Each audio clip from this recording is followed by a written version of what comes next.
penculikan dengan faktor misalnya memang ada kelainan ya, pelaku memang memiliki pengalaman-pengalaman di masa lalu.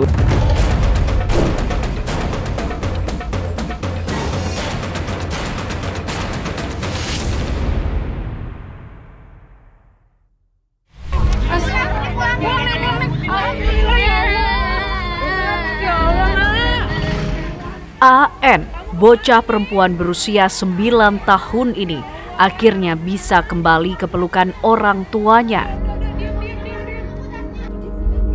AN menghilang dan diduga kuat menjadi korban penculikan.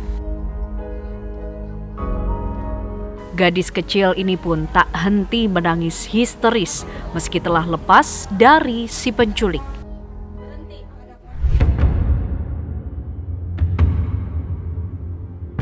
Peristiwa penculikan itu terjadi pada Senin sore 23 September di Jalan Raya Sukamulya, Serua Indah, Kecamatan Ciputat, Tangerang Selatan, Banten. Aksi pelaku terekam kamera CCTV. Ketika itu, korban yang duduk di kelas 3 sekolah dasar ini sedang berjalan kaki dari sekolahnya menuju ke rumah. Tiba-tiba, seorang pria tak dikenal bersepeda motor mendekati korban. Pria itu kemudian mengatakan jika orang tua korban mengalami kecelakaan dan masuk rumah sakit. Korban pun kemudian menuruti kemauan pelaku yang berdalih akan membawanya ke rumah sakit untuk menemui orang tuanya. Jam 4 sore dia les, jam 4 sore dia pulang les sekolah di SDN Surah 1. Dia mau balik pulang, ya itu diikutin naik motor. Ya pas pintu gerbang ini. Oh, kejadian ini pas di depan Pintu gerbang ini, ya ada langsung dibawa, diiming-iming, ya udah begitu aja dibawa. Diiming-imingnya apa, Pak? Ya dibilang apa? Ibunya kecelakaan, saya diajak kemana gitu. Pak? Diajak kemana? Diajak ya langsung diajak ke sana, ke jalan arah Pamulang. Korban berhasil ditemukan pada Senin malam, tidak jauh dari lokasi penculikan. Korban yang sempat dibawa pergi oleh pelaku, diturunkan pelaku dalam keadaan menangis. Warga pun sempat mengejar pelaku, namun pelaku berhasil kabur. Setelah 2 hari buron, pelaku akhirnya ditangkap polisi Satreskrim Polres Tangerang Selatan di rumahnya di kawasan Kedaung, Pamulang. Menurut polisi, DG diduga merupakan pelaku yang sama yang telah melakukan penculikan disertai dengan kekerasan seksual terhadap 2 anak lainnya di wilayah Kedaung dan Jombang, Tangerang Selatan. Pada saat proses penangkapan ada sedikit perlawanan tapi dapat berjalan dengan kondusif. Pak, ini kan informasi sebelum kejadian ini kan sempat ada 2 kali sesuai sama Pak. Apakah dilakukan sama atau gimana? Sejauh ini menurut pengakuan dari pelaku, betul 2 TKP sebelumnya itu dilakukan oleh pelaku, tapi untuk berikutnya masih kami dalami pemeriksaan secara intensif. Kasus penculikan masih terus menghantui anak-anak. Sebuah kasus serupa terjadi di Kelurahan Jelupang, Serpong Utara, Tangerang Selatan. Korbannya adalah seorang anak laki-laki berusia 11 tahun. Bocah tersebut terakhir terlihat pergi bersama seseorang yang menggunakan atribut ojek daring. Aksi penculikan itu juga terekam kamera CCTV milik warga. Peristiwa berawal saat korban KFA tengah bermain bersama kedua temannya. Tiba-tiba, ia dihampiri seorang pria yang mengendarai sepeda motor beratribut ojek daring. Kata-kata teman-temannya bahwa memang anak ini ngikut salah satu orang atau dirayu ya untuk ngikut barang orang tersebut untuk bantu nurunin koper, nanti tahu diupain katanya. Diiming-iming berupa uang 20.000 dan kedua teman itu disuruh pulang juga dan dikasih uang juga katanya. Jadi kalau kita lihat dari video itu pelakunya menggunakan atribut ojol, tempat apa yang disampaikan anak, dia sempat dibawa narik juga tuh kali ya, narik makanan. Korban akhirnya ditemukan setelah 9 jam menghilang.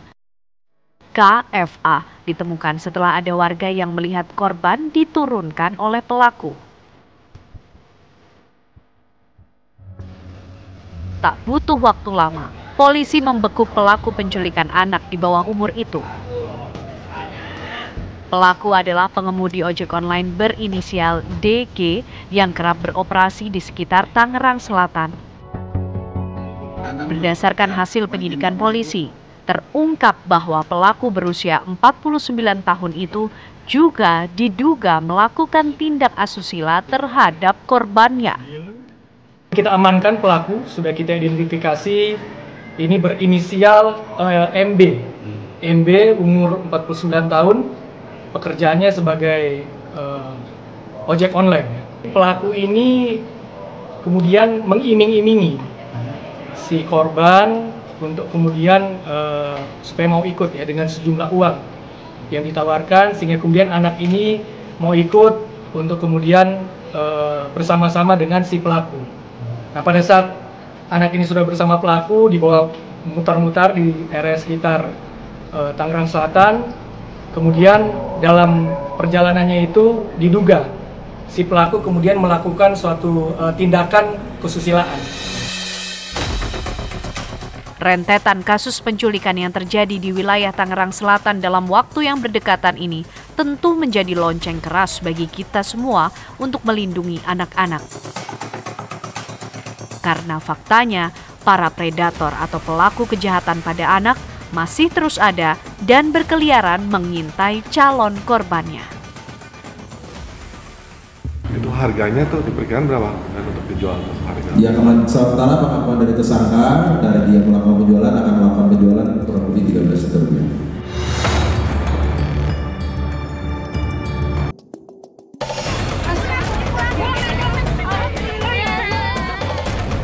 Penculikan dengan faktor misalnya memang ada kelainan ya, pelaku memang memiliki pengalaman-pengalaman di masa lalu.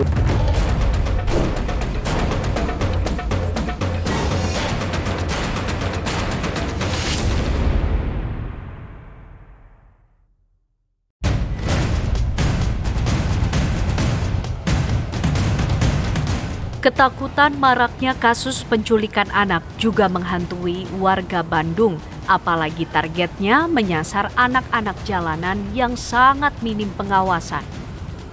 Salah satu peristiwa yang menggemparkan terjadi di kawasan Jalan A.H. Nasution, Kota Bandung, Jawa Barat. Seorang anak pemulung menjadi korban aksi penculikan.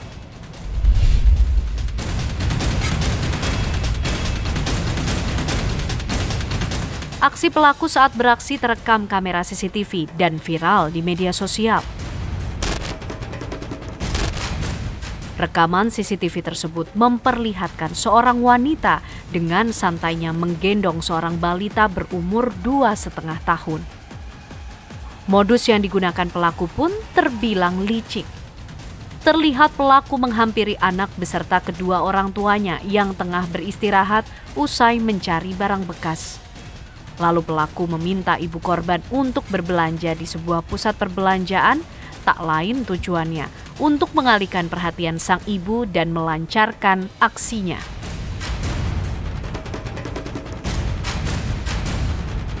Setelah ibu korban lengah, si penculik pun membawa kabur anak tersebut dengan menggunakan angkutan umum. Pelaku penculikan bersikap baik ketika di tempat umum untuk menghilangkan kecurigaan dari orang lain. Ini pasti ibu masuk ke air, masuk ke lepas sebagian si pelaku pahalat di bawah. Kebetulan si anak itu pas dia turun di angkot itu udah sama si pelaku, udah digendong. Jadi nggak si ibu dikasih ke pelaku, juga di pelaku dijatuh. Jadi pas si ibu terakhir pelaku sama usia anak itu langsung dibawa ke barat sama ke arah bensin.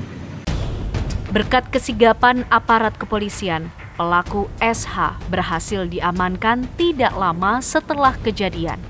Kasus penculikan anak ini menjadi pengingat bagi kita semua tentang pentingnya kewaspadaan dan perlindungan terhadap anak-anak. orang tua harus lebih berhati-hati dalam mengawasi anak-anak mereka, terutama saat berada di luar rumah. Ibu korban, Anissa, mengaku bahagia karena sang buah hati telah kembali. Walaupun terlihat akrab seperti yang tergambar dalam CCTV, nyatanya antara pelaku dan ibu korban tak saling mengenal. Bersyukur alhamdulillah kerjasamanya dari kepolisian Panjaitan. Saya terima kasih banyak dukungannya, buat doanya. Nah, saya udah kembali. Ini ibu sempat panik? Ya, panik tahap kemarin jam 8 malam. Saya sampai kejar ke Ciroyom. Dicari-cari gitu? Ya, mencari-cari sampai jam 1 malam. Tapi ibu nggak kenal sama? Enggak, baru itu. Kejadian ini tentu saja menimbulkan kepanikan dan keresahan di kalangan masyarakat, khususnya para orang tua. Rasa khawatir terhadap keselamatan anak-anak menjadi semakin besar. Saat ini, wanita berumur 23 tahun ini tengah menjalani pemeriksaan intensif di Polrestabes Bandung karena pengakuan dari SH, ini baru pertama kali ia melakukan aksi penculikan. Dari pengakuan pelaku SH, ia dijanjikan 13 juta rupiah untuk satu orang bocah. Kalau dari pengakuan tersangka masih pengakuan enggak? Dia baru melakukan sekali, lalu masih kita dalami kalau dia dengan modusnya. Dia mengajak orang tuanya membelanja menggunakan pakai, ini sepertinya sudah mungkin tidak pernah kalah kita, tapi kita pasti dalami. Dan jika memang dari wilayah-wilayah lain ada modus seperti ini, silakan bisa konfirmasi ke jajaran di Polres Bandung. Siapa tahu ada korban seperti ini bisa dikonfirmasi apakah pelakunya ya di belakang ini. Itu harganya tuh diperkirakan berapa untuk dijual ke Semarang? Ya, setelah pengakuan dari tersangka, dari dia melakukan penjualan akan melakukan penjualan kurang lebih 13 juta rupiah. Namun, jika dilihat dari modusnya, polisi curiga SH bagian dari sindikat penculikan anak. Modus atau motif yang dilakukan oleh tersangka ini adalah untuk menjual anak tersebut. Jadi rencananya tersangka akan melakukan penjualan anak tersebut kepada seseorang. Alhamdulillah saya temukan anak tersebut masih berada di lokasi tersebut. Tetapi ternyata sudah ada pembicaraan dengan calon yang akan diduga melakukan pembelian anak tersebut. Nah, maka dari itu di dalam Polrestabes Bandung dan juga Polsek Penyedekan akan menyelidiki siapa yang akan melakukan pembelian anak tersebut. Masih akan lanjut kita lakukan bolanya ini lanjut. Perlu adanya langkah-langkah konkret untuk mencegah terjadinya penculikan anak, seperti meningkatkan patroli di daerah rawan, memperkuat sistem keamanan, serta memberikan edukasi kepada masyarakat tentang bahaya penculikan.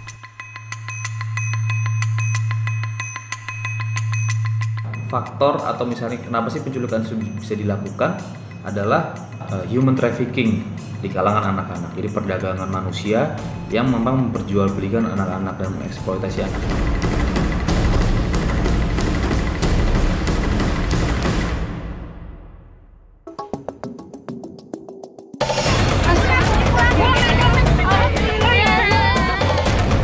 Penculikan dengan faktor misalnya memang ada kelainan ya, pelaku memang memiliki pengalaman-pengalaman di masa lalu.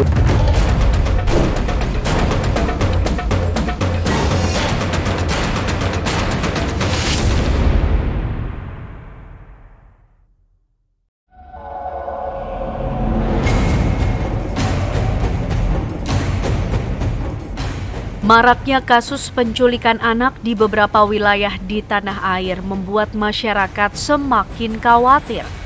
Betapa tidak, kondisi ini membuat tidak adanya lagi tempat yang aman bagi anak-anak dan setiap saat jiwanya pun akan terancam.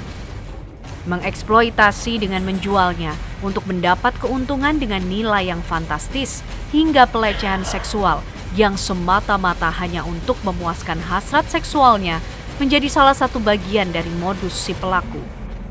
di samping motif ekonomi ada motif lain tadi karena kemudian yang berujur kepada kekerasan seksual. Kemudian juga ada motif di beberapa daerah tertentu itu biasanya juga ada yang karena misalnya adat ya, kawin lari, kawin tangkap gitu, diculik dulu, tetapi kemudian itu dilaporkan penculikan terlebih dahulu, tetapi ya itu kemudian akhirnya juga kita proses waktu, walaupun itu adalah itu adalah adat ya, tapi itu tetap masuk ke dalam kasus penculikan seperti itu. Ancaman pidana bagi para pelaku pun tak main-main. Hukuman dan pasal berlapis akan diterapkan dalam kasus penculikan anak yang berujung dengan eksploitasi dan kejahatan seksual. Pemidanaan ini sampai dengan 15 tahun ya. Kemudian tadi ada yang 10 sampai 15 tahun, kemudian ada yang tadi misalnya untuk berakhir ke kekerasan seksual itu juga bisa dilapis dengan pasal persetubuhan terhadap anak, kekerasan seksual. Itu juga maksimalnya bahkan maksimal sampai seumur hidup, maksimal penjara sampai 15 tahun dan sampai seumur hidup seperti itu. Menurut kriminolog Muhammad Rizky Nur Kamrullah, anak sangat rentan untuk dijadikan objek kriminal secara umum karena ketidakberdayaannya dan juga pola pikirnya yang belum bisa memilah mana orang yang ingin berbuat jahat dengan berlaku baik. Yang pertama misalnya bisa karena faktor psikologis, mentalitas, atau misalnya itu terkait dengan penculikan yang ada di sekitar keluarga misalnya, itu seringkali terjadi juga. Yang kedua ada juga penculikan dengan faktor misalnya memang ada karakteristik psikologis dari pelaku ya, atau kelainan ya, pelaku memang memiliki pengalaman-pengalaman di masa lalu yang memang mendorong dia gitu untuk melakukan tindakan kriminal dan menculikan ataupun tindakan kekerasan kepada anak. Lalu yang ketiga ada pula faktor atau misalnya kenapa sih penculikan bisa dilakukan adalah human trafficking di kalangan anak-anak. Jadi perdagangan manusia yang memang memperjualbelikan anak-anak dan mengeksploitasi anak. Keresahan dan ketakutan pun makin menghantui masyarakat. Peran orang tua sangatlah penting dalam mengedukasi anak agar tidak mudah tergoda bujuk rayu dari siapapun, termasuk orang yang dikenal. Tingkat kepedulian dari kita sebagai orang tua dan masyarakat pada umumnya ya, untuk misal seandainya anak-anak itu berangkat sekolah gitu ya, atau pulang sekolah gitu, itu benar-benar harus dipantau dari orang tuanya. Kita tidak selalu percaya setiap orang, apalagi cucu kita pulang sekolah atau lagi bermain di rumah. Jadi kita harus membentengin anak-anak, membekalin anak-anak, tidak harus selalu percaya dengan ajakan yang memberi iming-imingan. Anak-anak itu harus diajarin selektif, harus diajarin hati-hati, waspada. Tidak semua orang itu baik. Baik itu kalau kita memang tahu betul si A siapa, si B siapa. Berkurangnya kewaspadaan dari orang tua dan juga lingkungan menjadi salah satu penyebab para pelaku dengan mudah melakukan aksi kriminalnya, bahkan cenderung terang-terangan. Beberapa kasus penculikan anak juga seringkali dilakukan oleh orang terdekat atau yang dikenal oleh sang anak. Hal ini yang membuat pelaku bisa dengan tenang melakukan aksinya. Tindakan kriminal secara umum itu seringkali terjadi di lingkungan atau lingkaran orang-orang yang saling mengenal gitu. Misalnya lingkungan keluarga, lingkungan sanak keluarga yang lebih besar lagi. Itu memang lebih banyak ya kasus-kasus tindakan kriminal itu terjadi di lingkaran tersebut, dan tidak terkecuali tindakan penculikan ini gitu. Misalnya banyak faktor yang misalnya berkaitan dengan keluarga yang broken home gitu ya, penculikan anak oleh ayahnya, ibunya, hak asuh dan lain sebagainya, itu sering terjadi. Atau misalnya di lingkungan keluarga yang lebih besar lagi, nah banyak faktornya, faktor ekonomi seperti tadi yang sudah saya jelaskan, itu bisa mendorong dan menjadi hal yang memang membuat masyarakat itu bisa melakukan tindakan penculikan. Pelaku penculikan bisa dengan kejam memperlakukan anak untuk melancarkan aksinya. Siksaan, makian, dan bahkan pelecehan adalah bagian yang kerap diterima anak dari si penculik. Pelaku kriminalitas penculikan anak bisa kapan saja datang setiap saat dan di mana saja, karena kondisi objektif memungkinkan para pelaku kejahatan penculikan anak berkeliaran.